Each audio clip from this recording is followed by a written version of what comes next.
거울 속 뒤편이 무섭다고 K가 갑자기 말을 꺼냈기에 나는 깜짝 놀라 차를 쏟고 말았다. 무섭다니 뭐가 말이야? 나는 반쯤 웃으면서 되물었다. 하지만 K는 진지한 얼굴로 대답했다. 뒤편 말이야. 거울 속에 비치는 내 모습 뒤편에서 뭔가 나올 것 같아 무섭다고. K는 중학교 동창으로 고향에서 조금 떨어진 고등학교에 같이 다니게 되면서 친해졌다. 지금은 여자친구가 되어 사귄 지도 1년이 좀 넘어간다. 운동은 못하지만 머리가 좋고 성격도 밝아 친구도 많다. 그런 괴상한 말을 갑자기 꺼낼 이유는 전혀 없었다.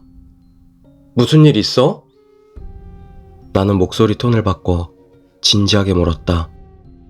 사흘 전쯤인가 머리카락을 빗으려고 거울 앞에 앉았는데 등 뒤에서 무언가의 기척을 느꼈어. 그렇게 말하자마자 입을 싹 다문다.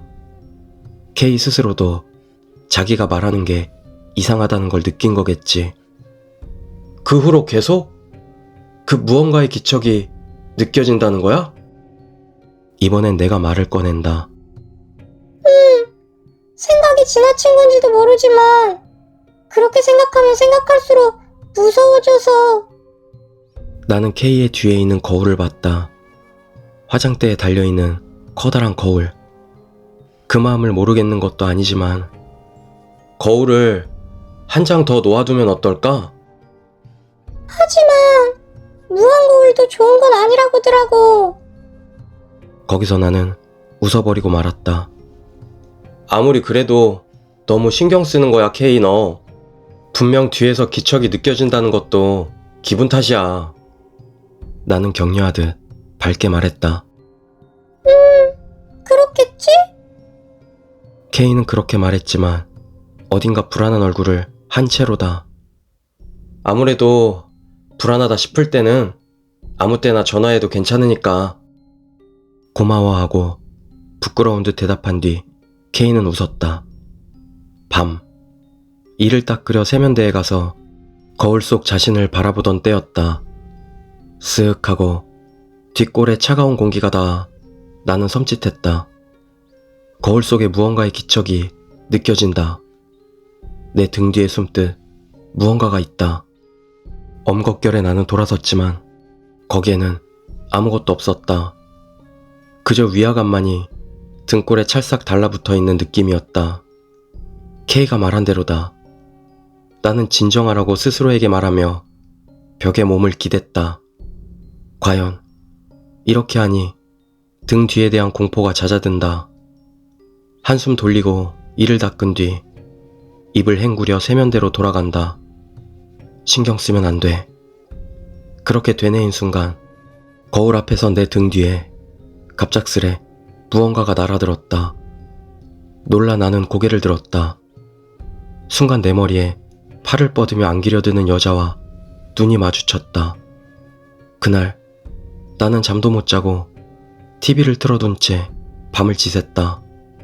벽에 등을 딱 붙이고.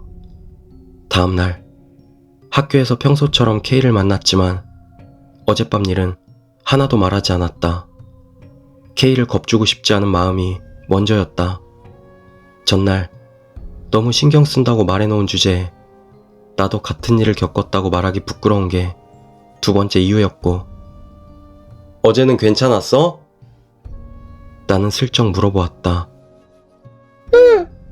신경 안 쓰려고 했더니 괜찮았어. 미안해. 괜히 신경 쓰게 해서.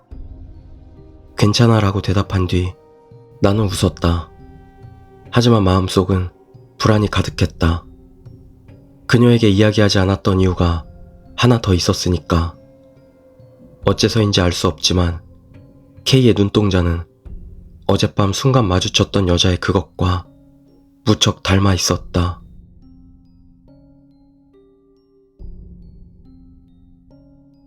두 번째 이야기, 기묘한 구조의 집.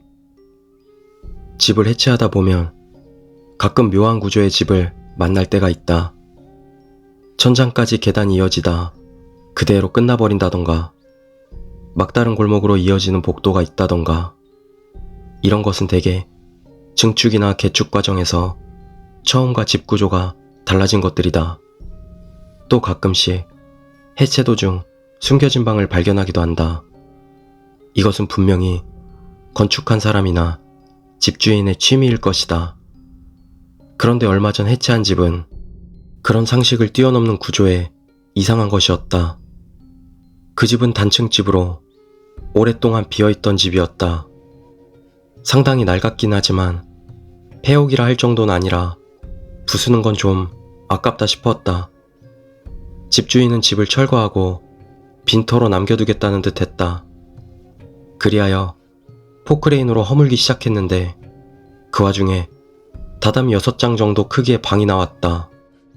그 방은 천장을 빼고는 벽도 바닥도 죄다 도자기 타일이 붙어있어 처음에는 목욕탕인 줄 알았다. 하지만 그렇기에는 이상했다.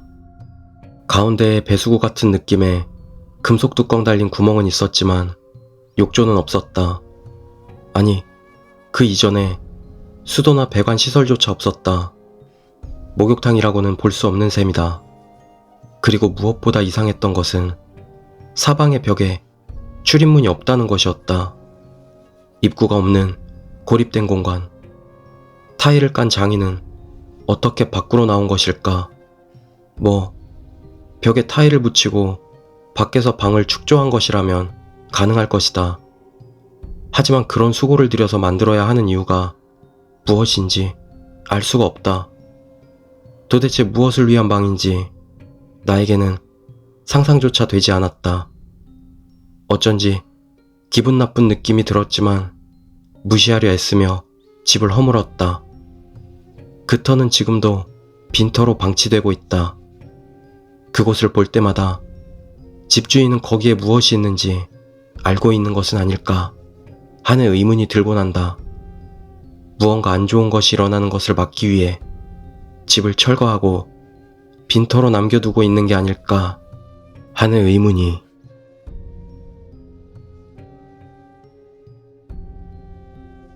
세 번째 이야기, 거꾸로.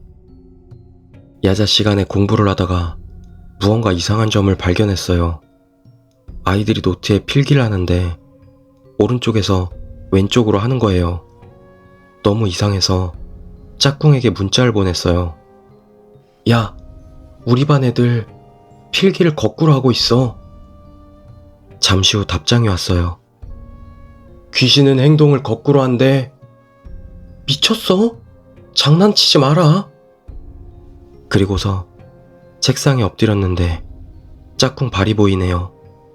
짝꿍은 실내화를 거꾸로 신고 있었어요.